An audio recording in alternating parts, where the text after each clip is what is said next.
Welcome to Talmudic Treasures. Today we're learning Yevamos page 92. We've been learning for the past few months the laws of Yevamot, which is that when a woman dies and they have no child, the law is that either chalitza or yibum is performed, namely, she will marry her deceased husband's brother. Now, the only time that takes place is in the event that they did not have a child at the time of the husband's passing. And therefore, because of this, the Tomah tells us that if you have a situation where your husband and your child traveled to another country, the way you went on vacation somewhere, and then all of a sudden someone is the bearer of bad news, terrible news, that they both died, it's extremely important to know in which order they died.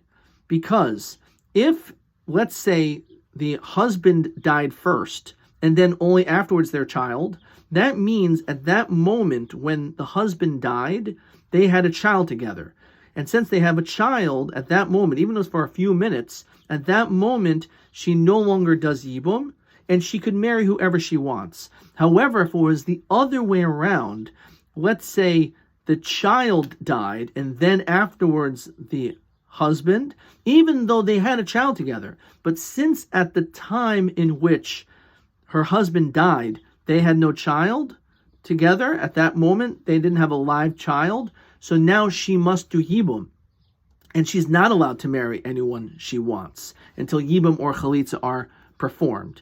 And on this, the Talmud tells us an even more tragic situation. Not only did she find out about this news, but then because of that, she acted in accordance to that testimony.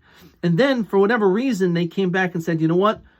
It is true that they both died, but it was actually in reverse order.